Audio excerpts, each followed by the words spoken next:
Hi, and welcome to Fairview Range Focus. I'm Deb Boardman. I'm the President and CEO of Fairview Range here in Hibbing, and we're starting a new monthly segment where we're calling this Fairview Range Focus. And during this segment, we're going to be talking about health topics that are important to our community and affect the people that we serve. And since November is National Home Care Month, we've decided to kick off our discussions with a talk about what home care is. I have with me today Jeanne Fairbanks and Colleen Pucely, who are both RN case managers at Fairview Healthline Home Care. Thanks very much for joining us today. Let's start by just telling the people, what is home care? Home care is a service that we provide when people are in the hospital. They may be in for problems such as heart problems, lung problems. We are there to provide teaching about their illness, their medications, to try to prevent them from going back in the hospital so they know how to properly take care of themselves and their medical condition. So where do you see patients? For home care, the main area that we see patients is in their actual home. This could also be an assisted living or an adult foster. Wherever they call home is where we go to see them. And so when you go into their home, what kinds of things do you do? The first thing we do, we go in and we do an initial assessment to see what the needs of the patient are. One of the biggest things we do in home care are educating the patient. If they have a diagnosis of congestive heart failure, for example, we're going to teach them about their medications, signs of their illness, what they need to do to manage their condition. In addition to teaching, we're going to be checking their heart, their lungs, their blood pressure.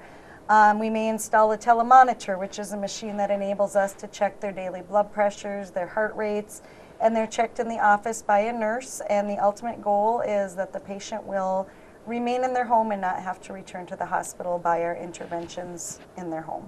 So tell us a little bit more about the telemonitor. How does that work? The telemonitor, what it is, it's a little machine that gets hooked up through their phone system. It's a box about this big, and it kicks on every morning. They pick whatever time they would like. It'll check their blood pressure, their heart rate. We have scales if needed, and their oxygen levels. These are submitted through the phone lines to our office where they're monitored by an RN every day. And if need be, we call the patient, and we can either make extra visits, call their physician to try to treat any concerns in the home versus having to go to the clinic or the hospital. That's great. So you hear a lot about providing skilled versus private duty, and there's also homemaker services and all those kind of things. Could you talk a little bit about what those different levels of care are? Sure. Colleen talked a lot about what we do as nursing, and that is all under the skilled realm of home care.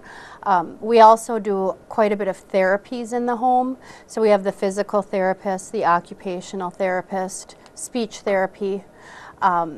So they will, provided they meet the criteria for their insurance coverage, go into the home and work on those areas with our patients. So that's kind of the therapy end of things. That's all considered the skilled umbrella of home care. It's typically covered by Medicare and private insurances. What we call our private duty home care is more of the day-to-day type care that a patient needs to remain in their home. So for example, they might just need help with getting their medications set up once a week, or help getting in and out of the tub, or with bathing. Also homemaking, which encompasses doing errands, cleaning, laundry, those type of things. That type of service typically is not covered under like a Medicare or a private insurance, but would be covered if they are eligible for some assistance from the different waivered programs or county. So how does someone find out if those services that you just described are covered by some type of insurance? We do have social workers available also in home care. Often what we do is we'll get a social worker referral. We'll have to make a referral to the county and get a visit, and then the county would meet with them to determine if they meet income eligibility and do a thorough review to see if they would qualify for those types of services. And do private insurances ever cover this type of service? Private insurances will cover, generally speaking, the skilled type of care. When it's short, intermittent, you're going in to teach something or you're doing something that it takes the skills of either a nurse or therapist to do. Typically that is covered under private insurance and or Medicare. Does a person have to be in the hospital first to be able to access the services that you guys provide? No, they do not. We just need a referral from a physician, and if the physician feels they qualify for home care, one of the requirements is they have to be homebound in most cases. That is Medicare guidelines and most private insurances, which means it's a taxing effort for them to leave their home. They can't get to the clinic on a daily basis. They, can't be out grocery shopping and doing their own thing. So we go in, we explain to them what services are available, and I just lost track on the question. If they have to be in the hospital. Yes. No, they do not. We need a referral from their physician, though, and then we go in from there to determine that they meet the needs of the skilled services and that they're homebound. And in some cases, there is a requirement. They have had to see their physician within a certain time frame, but not unlike being admitted to a skilled nurse facility where you have to have a certain qualifying stay in the hospital. That is not true for home care. It's been a few years since I've gone through this personally, but my father had both of his knees replaced at the same time.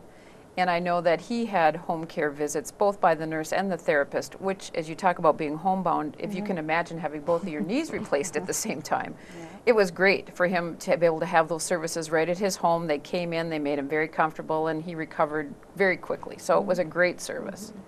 I know another thing that we talk about a lot, experiencing that again with my own parents and grandparents, is that people oftentimes have difficulty managing their medications. And you talked a little bit about pill setup or medication setup. Could you talk a little bit more about how that actually occurs and what you do to help people with that? I think one of the biggest areas of need I see going into the home for a first time and on that evaluation visit is managing medications. It's very confusing.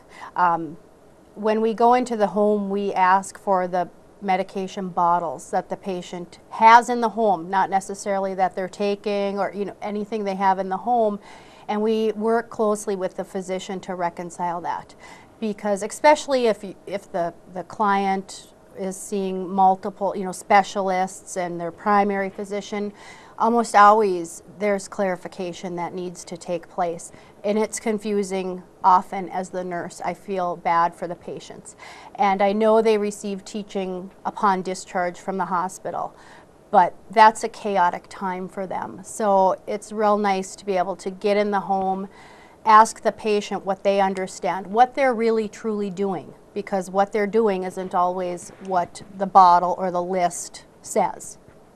And that is all a skilled service, getting the patient to understand their meds, teaching them, reconciling them so they know exactly what they're taking, why they're taking it. If there are medications that shouldn't be taken together, we work with the physician to make sure that's not an oversight or clarify those types of things. And that's all a skilled service. Once we've done all of that, and the patient just isn't able to either remember to take them or there's often multiple medications that they would do better if somebody came in and put them in a box or a reminder for them, then that's when that turns into an ongoing non-skilled need, but yet it's still a need for them. And there's several people we see in the home just once a week or every other week to set their pills up, and without that service, they wouldn't be able to take their medications and wouldn't be able to remain at home. So it's really a key thing, as you just said, to help people stay at home, right, which everyone wants to do, obviously. You hear a lot about herbal medications and supplements that people take. Is it important for them to tell you about that as well? Definitely. We like to know all their over-the-counters, any vitamins, because often some of the herbal medications can interact with their prescribed medications from their physician, and we notify the physician of any concerns with that, and then let the patient know if they can continue with these and they are safe to take or not.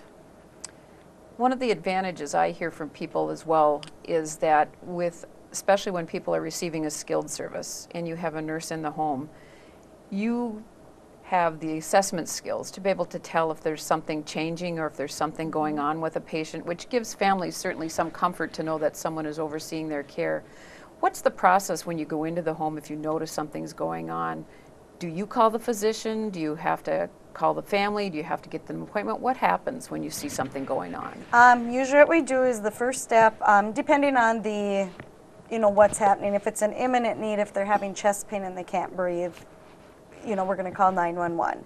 But generally, once we do our assessment, we're going to contact their doctor, let them know what's going on with that patient, usually get some new orders, contact the family so they're aware. We're generally going to add an extra visit. When we first start patients on, we try to front load visits, which basically means we go in and do that first visit and we try to see them again the next day or within a day or two, so we have a good picture of what's going on with that patient. And we stay in very close contact with that physician. Say if the doctor orders a new med, we're going to take care of contacting the pharmacy, ordering that medication, ensuring that the family, the patient, a friend, somebody can get that medication for them. And then we'll provide the education that what they need on the new medications, the new treatment plan from the physician. So you guys personally stay in contact with the physician if the need be, right? Frequently. That's Yep. great.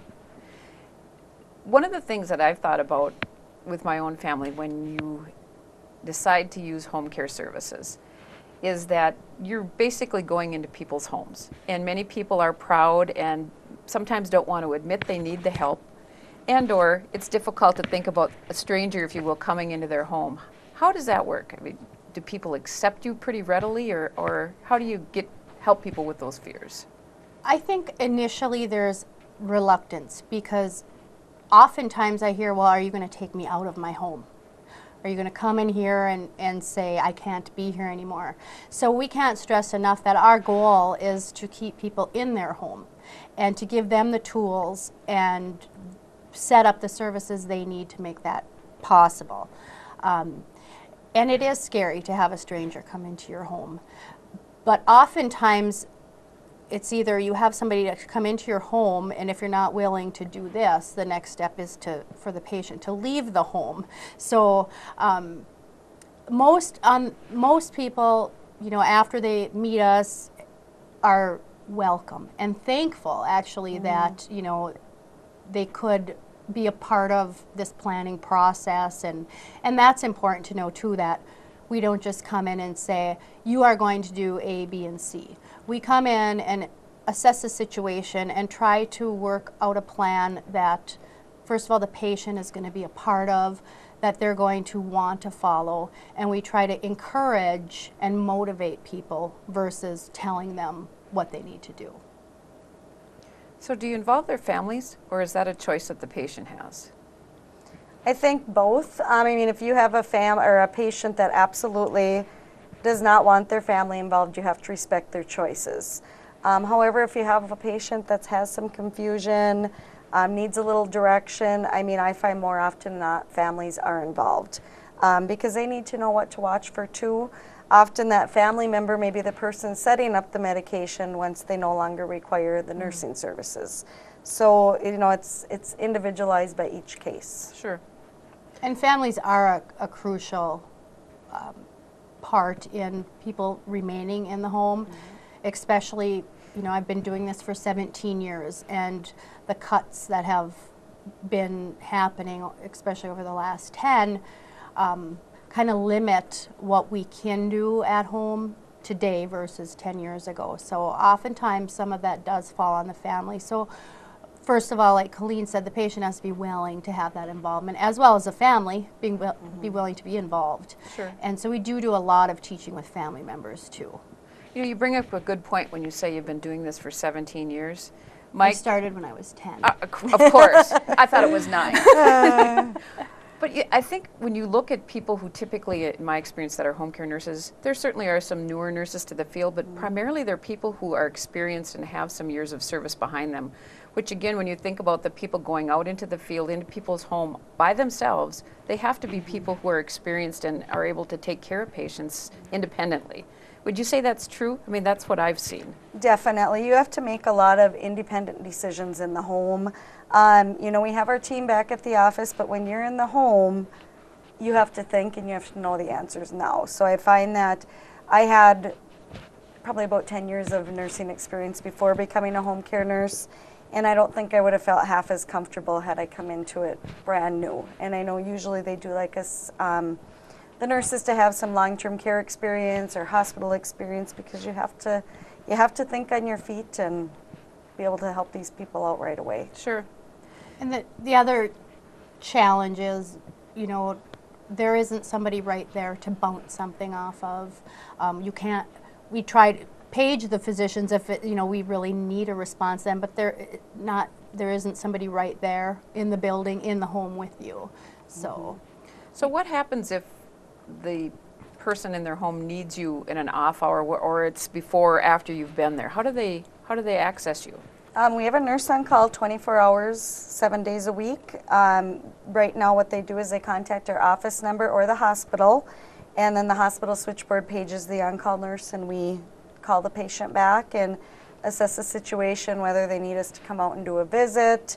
Do they just need some advice over the telephone? Do they need to go in to the physician to see the physician?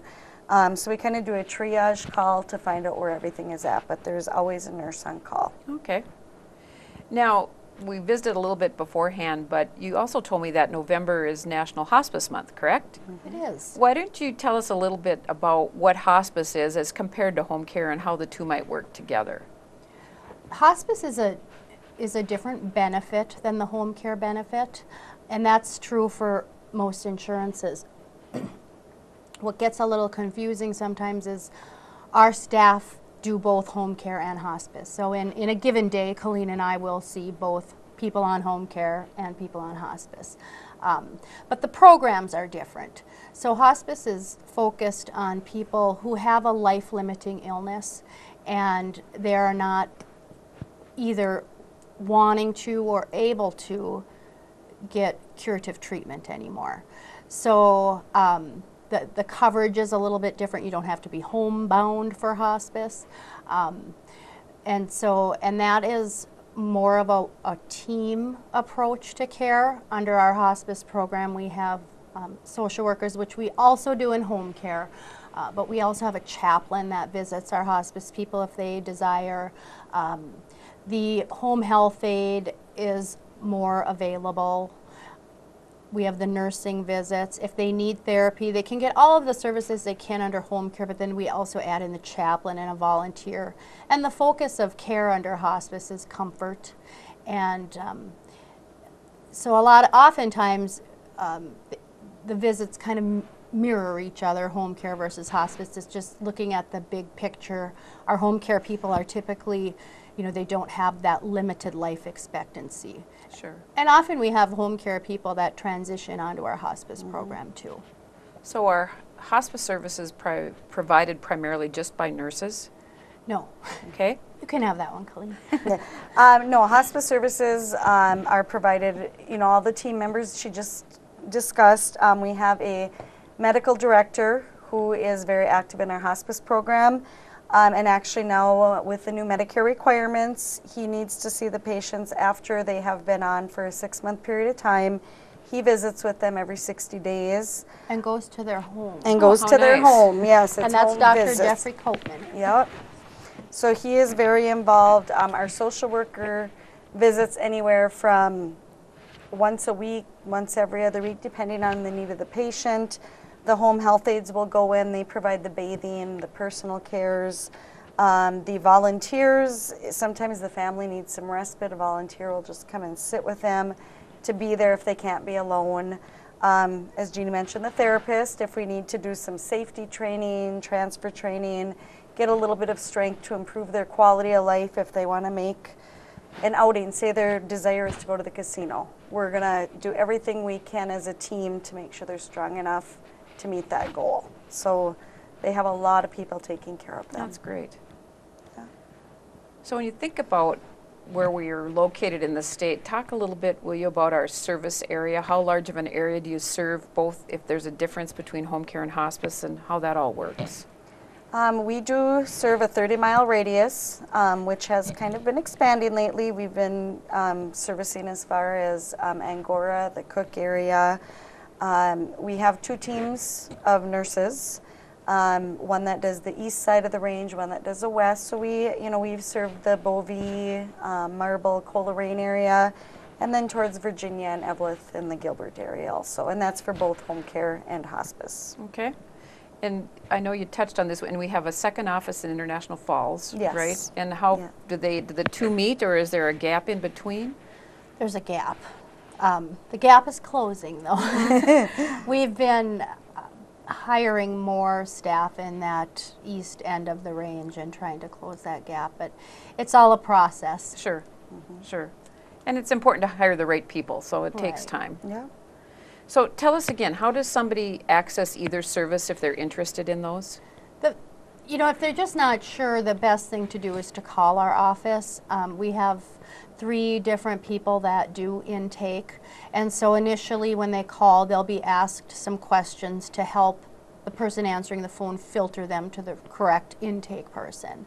And from there, they can be guided whether they have to have been seen by their physician or whether this is a covered service under their insurance or non-covered, because it can all be very confusing. But the best thing to do would be just to call our office, and we can help them through that process. And do you know that number off the top of your head? It is 218-262-6982.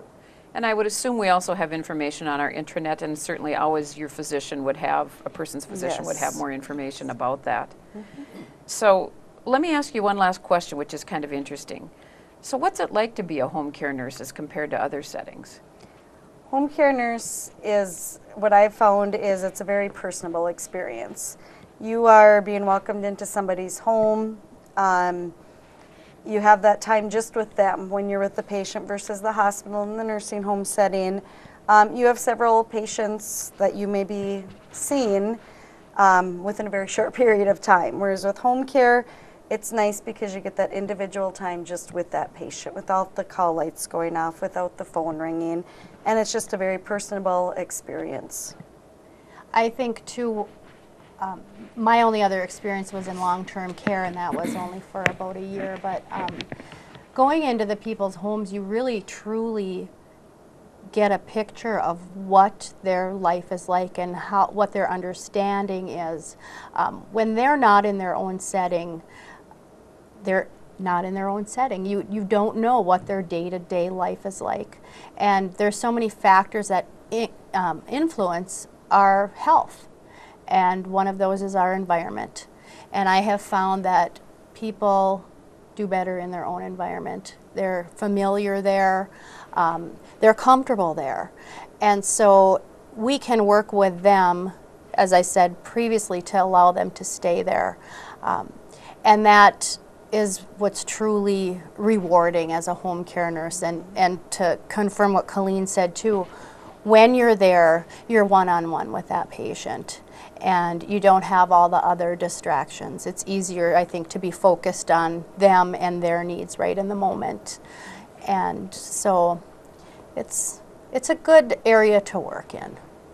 Well, one of the best parts of my job is that I get to personally sign a little note on every patient compliment, or what we call them as WOW awards, come through our door, recognizing great work that our staff have done. And I can tell you by far our home care and hospice staff get the lion's share, and I think it is because you have the opportunity to create that personal relationship with people. And as you said earlier, they're so thankful for what you're able to do to help them stay in their home for a longer period of time. So great work, and we really appreciate it. Thank you. Anything that I've forgotten to ask today that you'd like to share with our audience? I don't think so. I think we've touched on a lot of things today. Yeah. So I want to thank you. That's our show for today. Hopefully you know a little bit more now about what home care and hospice services are and what we can offer. And certainly my special thanks to you guys, Jeanne and Colleen, for coming today and talking with our group about what those services are. And again, thank you for your great work. We really, really appreciate that. If you have any, pardon me, if you have any topic you'd like us to cover, please just give us a call. You can contact us by calling 362-6771 and give us your ideas, and we'll do our best to see what we can do in shows coming up down the road. Thanks again for watching Fairview Range Focus today, and watch for a new segment next month. Thanks.